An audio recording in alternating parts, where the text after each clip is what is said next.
Hey, good morning, everybody, and welcome back. This is the second broadcast of the day. We just did tea at 10 for daily devotion. Now, we've got a couple of minutes. I'm just setting our Zoom chat up. Here we go. We're going to have a conversation. Hello, Kevin. We're going to have a conversation in a moment with Frank Rautenbach. Some of you know him from the soapy Seven de Laan. Some of you know him from notable movies like Faith Like Potatoes. Some of you know him from his sharing and preaching and his book. So, looking forward to being able to have that conversation with him in a moment. And I am waiting on him to log in, which I'm sure he will do in a moment. And then we'll be able to have a chat. Just waiting on Frank to jump on board. I see a bit of activity. While you're watching, won't you comment and say hello? And also, let me know where you're watching from. Good. Who's at work? Oh my word, I need to study. Nikki, it's only going to be a 15-minute conversation, so stay on board. Are you in Stellenbosch or not? Are you studying here in PE online? I'm assuming as all part of the lockdown situation. Okay, well, everybody, we're almost there, and I'm looking forward to being able to have a conversation with somebody we really consider a friend of Father's House, and look forward to being able to have a conversation with Frank. I see that he is on board, and I'm going to switch over to him as we head out. I see his face. I'm going to switch over to the Zoom chat and catch you there, everybody. Frank, do you see and hear me? Okay, good. Now, let me just switch you over onto the cameras and the Zoom chat. And there we are. Okay, everybody. Thank you, everybody, for logging in. Hello again, Gabriel, Kitty in Takastad. I see you. Cape Town represented. I see you. Let me just... Frank, let me do a couple of greetings here. Bruce Simon, good morning. Vincent, you're on first again.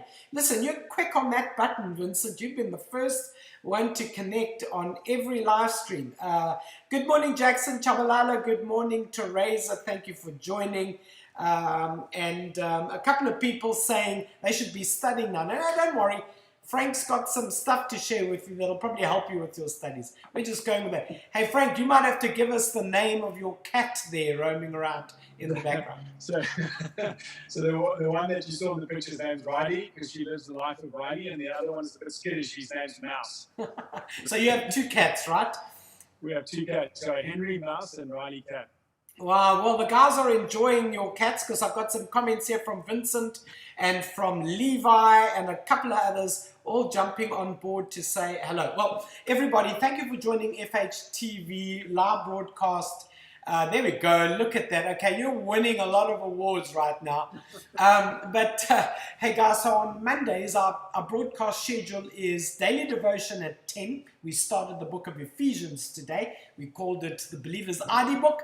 And I'll be spending the week on the book of Ephesians. And then on Mondays, we have one other broadcast at 10:30 interviews. Last week, we had Ray Bevan. Week before that, Nolo. And today, one of our friends, Frank. So...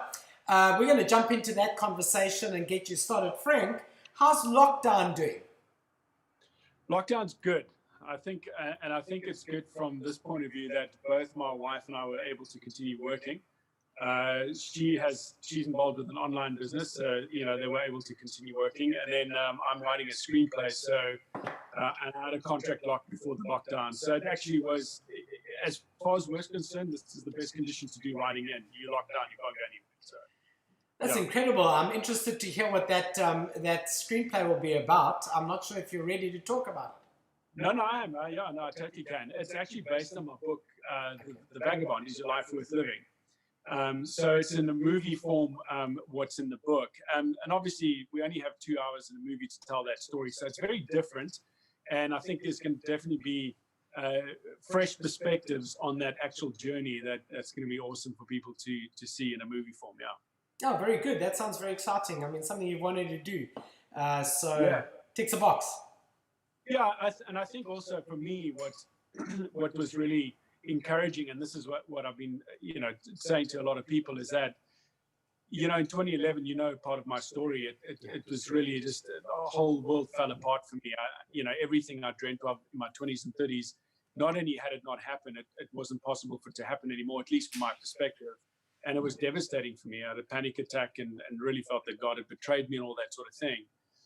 And instead of giving me my sort of number one career I wanted, which was acting and making movies and stuff, I ended up driving a cab for 3 years, and then I ended up working as a janitor for another 2 years. So 5 years of the prime of my life was wasteland, or, one would think it's like a waste of time. But the irony was that very story was the thing that became a lot of the subject of my book. It's the thing that gave me a voice, and now it's become a movie. And so I like to say God took the manure of my life and he turned it into fertilizer, which helped with fresh growth. And I think that's people a reality, is that he's going to take a lot of the mistakes and the stuff that's happened in your life that you think you're not powerful enough to mess up your life. If you're going to compare it to God's love, it'll always, and he will take the manure and the mistakes and he'll turn it into fertilizer. It'll grow. You just got to be open to it. You just, to get back to something a little lighter, quick, you celebrated a something the other day. Yes, sir. I sure did. It was my birthday. It was on Tuesday, the 12th, 12th of May. And you turned 30, if I'm not mistaken, Frank? No, 21, but with 27 years experience, I believe now. Well, congratulations. Happy birthday. Belated birthday for the 12th. Thanks so much, man. I appreciate it, yeah. So you posted some stuff on encouragement from Scripture the other day on your Facebook page. Yes. You want to tell us a little about the context of that and what you were sharing? Sure, yeah. I think for me, the biggest thing for me as a Christian currently in this lockdown scenario, because now I know I said, it's positive that bad work and all that sort of thing, but I've also had massive struggles with trying to figure out all the information we're getting from the media. Is this real? Isn't this real? Why are they shutting down an economy, et cetera, et cetera? Some of the government's responses have been really upsetting, quite frankly. Yeah. And the way their policies that they uphold in these scenarios. And it got me really discouraged. And I'm sure you can relate to this, I sometimes talk about getting a spiritual fever. It's like when you lose a wobbly in the Lord and like you're just lost in life and in the hurt of it, And it's usually in those times when I pray some desperate prayers, but he answers them all the same. And I woke up at about 4 in the morning and I just felt God remind me of a scripture I'm very familiar with, Isaiah 49, verse 4. And essentially it's a scripture that points to Jesus because it points to Israel as God's servant, but really Jesus fulfilled Israel's work that they failed to do. So it's really a scripture that points to Jesus. Now, if you look at Jesus' life, and the way he lived, and then it ends in a death, an execution, a murder on a cross. Yeah. Now, verse 4 the first part of verse 4, if Jesus wasn't resurrected from the dead, then yes, it's true. He's labored to no purpose and he spent his strength in vain. And I think for a lot of us during this lockdown, that you can absolutely feel that way. You can feel like you've labored to no purpose and you've spent your strength in vain, because look what they're doing. They've shut the economy down and now they don't even want to help me, and it's just been super discouraging for people I know in the film industry as well. There's had no response and help and so on. So it's been tough for them. Yeah. But then because he's resurrected from the dead, he can say, but what is due me is in the Lord's hand and my reward is with my God. And good luck to anybody try and remove that from his hand or to take away the reward he has keeping, So it's you've got to dig in. And so for me, the thing that I've been saying, the phrase I've been saying to people is, how am I going to be a Christian in these conditions? Because there are two extremes that I found. One is to romanticize it, or another way of putting it is to be naive about what's going on, and in particular the government's response. And then the other side is to be cynical about it.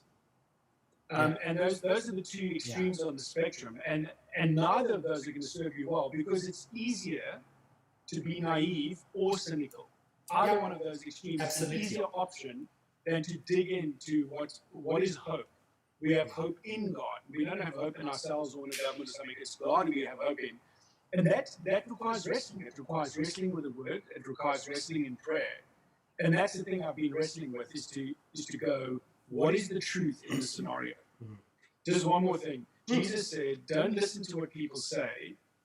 look at how they behave, because like fruit that appears in a tree tells you what type of fruit it is, their behavior 100%. will tell you what type of person they are, Yeah. or what type of motivation their action is. And I think that's what I mean with walking away from the naivety of things. Yeah. And the cynicism of things, Isaiah 49 comes into play. That's the antidote, because they cannot snatch from his hand what he has for you. Yeah, very good.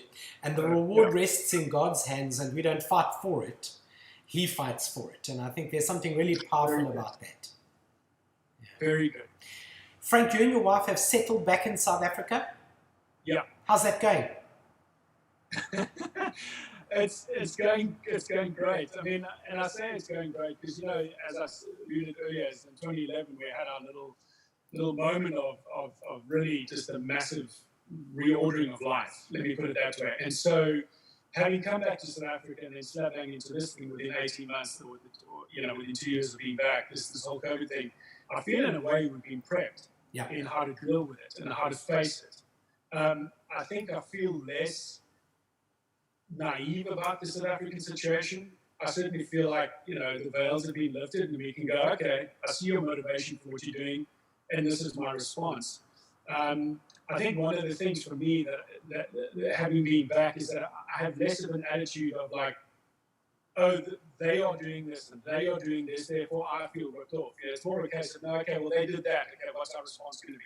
Yeah. How are we going to make a plan? How are we going to come together? You know, so that's the sort of philosophical side. From a practical side, we have a phenomenal country. We're really enjoying living in Cape Town. I really am looking forward to restaurants and wineries and things, and just the whole lifestyle in Cape Town opening up again. It's going to be awesome. And golfing, Frank, golfing. I don't know how you're managing. Apparently, you golfers have an addiction. So I was seriously thinking of sending you just various photos of golf courses around the world, just to remind you of the true vision of faith. I'm like, golf is the ultimate social distancing. You know what I'm saying? Come on, man. Oh, and surfers. I would love to go and surf as well. My board's in the garage, you know. It's like, so. Well, Frank, unfortunately, I'm not there yet. Maybe when I turn 50, I will give myself the opportunity to go try out golf. I'm convinced people will keep mistaking me for the ball, but I'll see how that goes. You're on, and I will take you. And I'm super patient. I've played with all kinds of handicaps, and I love playing with people. I love, you know, I just enjoy it. Really, golf for me is like a social hangout and good to smash things. Well, Frank, with a couple of hundred people watching live right now and 1,000 by the end of the day, I'll commit to going onto the golf course with you when I turn 50. And I promise I'll take you. We'll get Chris Cabra involved. And play at, what's that, beautiful golf, St. Francis Links. Yes. Well, Chris Cabra is listening to us live right now, and so is Levi and a couple of other golfers, and they're holding me down to this. So it's done.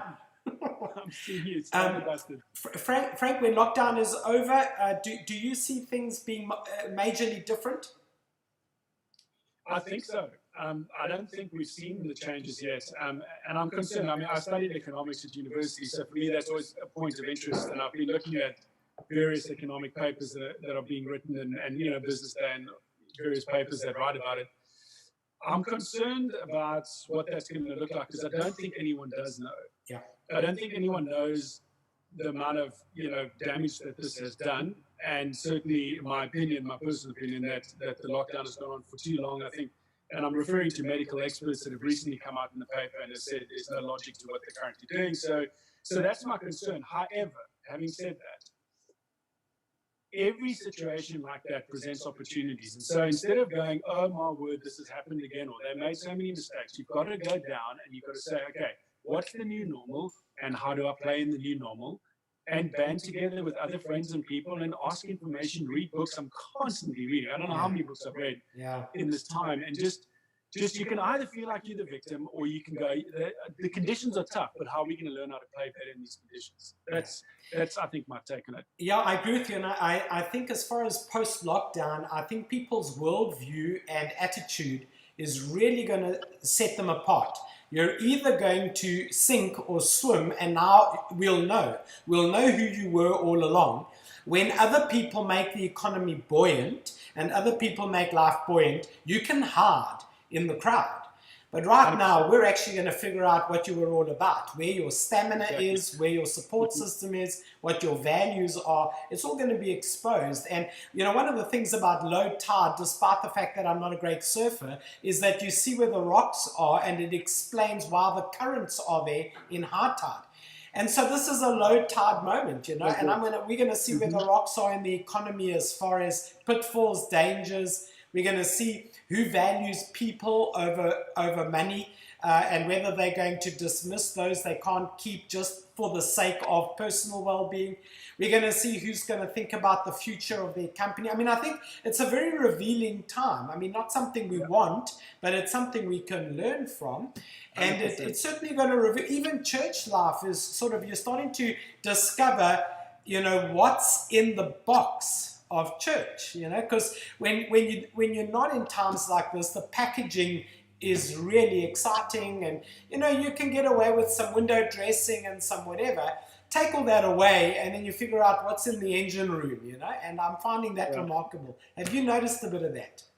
Oh, 100%. And I think where I've noticed, I was reading I was listening to a talk by Tim Keller, and one of the things he said when this kind of thing happens, and he was talking specifically about Psalm 11, and in Psalm 11, he's saying David and them are going through a lot of upheaval, and his counselors are counseling him to run to the mountains. He says, "Be like a bird to the mountains." And David comes back and he says to them, "But hang on, God's still on the throne, and he's still in the temple." And then he says a few other things, and the conclusion basically was, theologically, if you feel out of control, good, because you've never been in control. So now that you know God's in control, that's good. Very good. The second thing was, he says it's practical, because this time, as you rightfully said, will reveal what's flimsy and what's solid in your life. It's a test. It has to show you what's in your heart. And so in 2011, when the Lord allowed my world to completely fall apart, he was saying to me, "Frank, you're riddled with idolatry. You chase way more things. You've made way more things a priority. You're a Christian, you've been to church for 15 years, but at that point, you're chasing way more things than you're chasing me." And I think this time is going to reveal, like you said rightfully, who the followers, who the sort of dress-ups, you know? And then the third thing he says, this is also an opportunity for you to dig into worship and in prayer, and to let your life in Christ become a real one, you know? So very good. Passionate about stuff like that. Yeah, very good. I feel equally passionate about it. I mean, I think it's so clear to me that, for me personally, that my journey with God was paid for by Christ. But the value I ascribe to it is what I pay for it. Wow. And, you know, I know what he's done, but what I'll pay for it tells me, to me, the man in the mirror, what I think it's worth. And costless Christianity doesn't float, unfortunately. No. So in tough times, you're swimming like the rest of them. And I think there's this moment in this, and you know, God really had to arrest my heart on this a couple of days ago, because at day 50 I was starting to sink a little in my isolation. Remember, I mean, I'm in lockdown with 2 pit bulls, and maybe a couple of guppies. And I'm going through this process of making church work for a couple more months online, which I'm loving, but it's not personal. And at the same time, we're setting up a little home studio here, because I'm broadcasting off my kitchen counter, which means the Mac is literally on my stove. When I'm done broadcasting, I take it off, I cook, I put the Mac back on. But I'm busy setting up this broadcast venue, and God pulled me there. I was sitting there moping, and I looked around, and everything in the room over the last 2 years has been gifted to me. From carpeting to tables to light fittings to soundproofing. We didn't pay for a thing. And over 2 years, it's been a nuisance, moved from room to room and stored.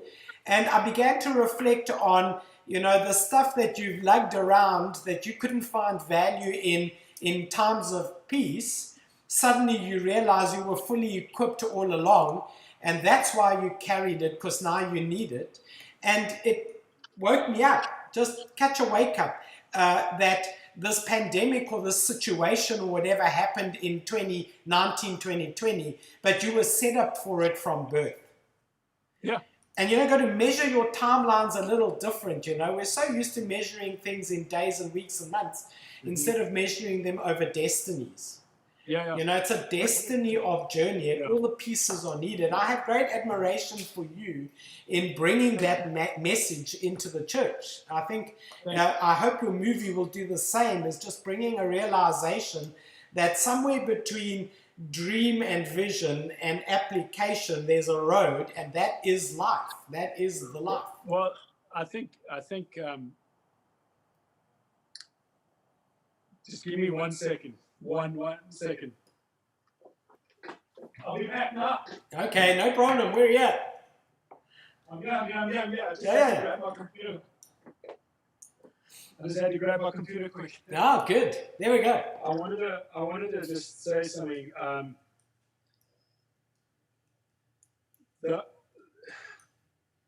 This will be a teaser. It'll be like a trailer. I've got to get there to the front. Got it. So the opening poem at this point in time that we want to, you know, like in a movie, you hear sound and there's a black screen and then there's some writing that comes on. Yeah. And after the writing, the movie starts. So this is what Lee and I had on our wedding order of service on the day we got married, or just over 24 years ago. Wow. I, being poor, have only my dreams. I've spread my dreams under your feet. Tread softly, because you tread on my dreams. W.B. Yeats. Incredible. And what that's saying is that this is what I've got. This is how my life is dreams. And then right at the end, we quote the quote that you know, it's in my book by Thomas Cranmer, and I think this refers to what you just said. That's what it reminded me of it. Is that God's love, the very thing that'll die for you, that'll put heaven aside to come and live in this earth. That love will take you on journeys you do not wish to go. Yeah. Make you travel by roads you do not wish to use, in order to take you to places you never wish to leave. And that is the destiny. That is a whole life. And it's in the Bible. It's everywhere. Joseph, you look at Joseph's life. Very good. He went on a journey he didn't want to go on. He was screaming in that pit. He traveled by roads via the prison that he didn't want to go on. But man, what the devil meant for evil, God turned into good. I never want to leave that place. Very good. Man, that syncs so nicely with the conversation we had much of this year on the difference between good, very good, and God good. Yeah, We'd had this lot of conversation around God created the world and said it was good. And then he created man and he said it was very good. And then he gave man a purpose in Eden, and that was God's good for him. And then through life, he progressively lost each of it. He lost God good and landed up with very good, his wife. He landed up losing relationship with her, needed to be restored, and landed up with just himself in his relationship with God. And even that was damaged. And the principle behind that for me was God's redemptive story is the restoring of all three. Good, very good, and God good. And I think to get back to Eden is a journey as uncomfortable as the one we used to exit. Yeah. And I think there's power in that. I totally agree with you. And I think I've often said this before, and I think this is a lesson I really learned in 2011.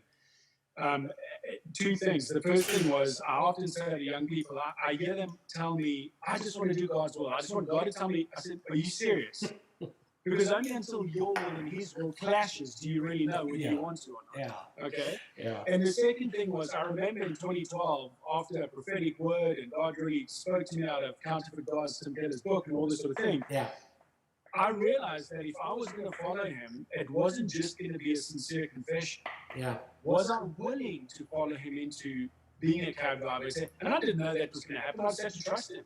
100%. Remember, George, everything I've told you and everything I've written in the book or what's going to be in this movie is not what I saw forwards. No, you were in the moment of it.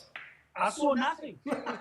I just trust. Trust is all I had. It's me looking back and telling you, oh, that's what he was up to. Very good, Frank. You know, you talk about chatting to young people. I chat to young pastors and we have a very similar conversation. You know, they say very interesting things. They say things I used to say when I was a little bit younger and a little bit more naive. They say, you know, all I need is R1 million for some lights and a PA system, and bro, we're gonna fly.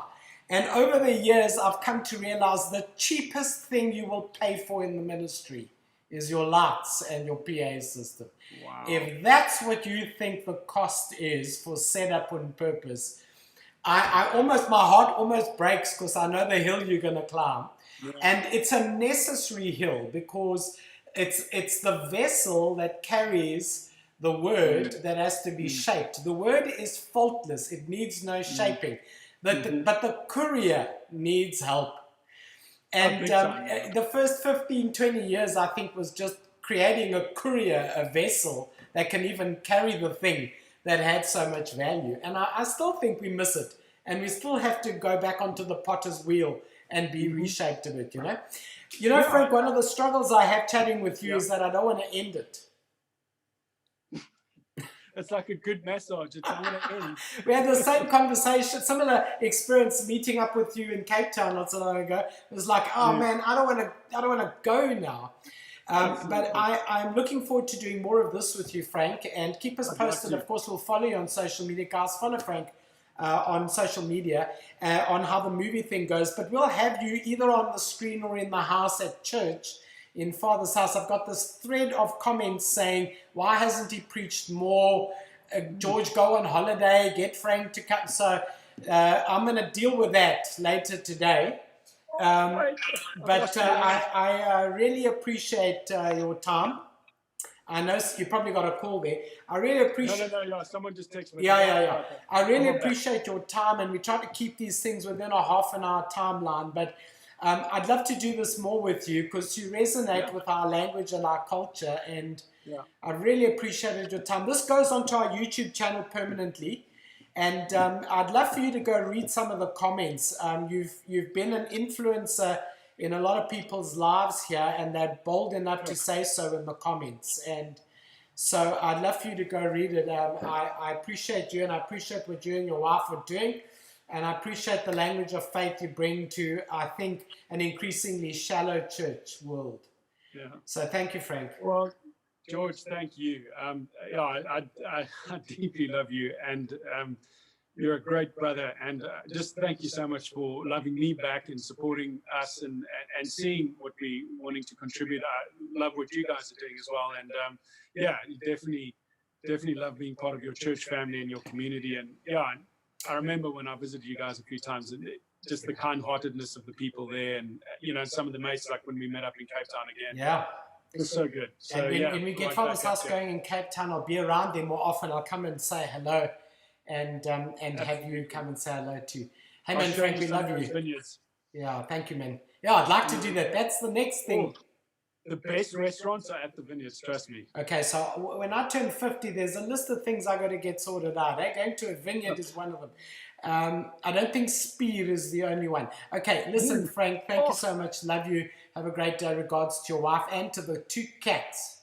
Cheers, bye. Cheers, bye. Hey everybody, I hope that you had a great conversation with Frank and I this morning. It is a little longer than planned, but so worth it. That wraps up our Monday broadcast. We're back online again tomorrow at 10 for Daily Devotion, Ephesians chapter 2. And then there's a 10:30 and a 7:30 p.m. broadcast on Tuesdays. Have a great day. Bye.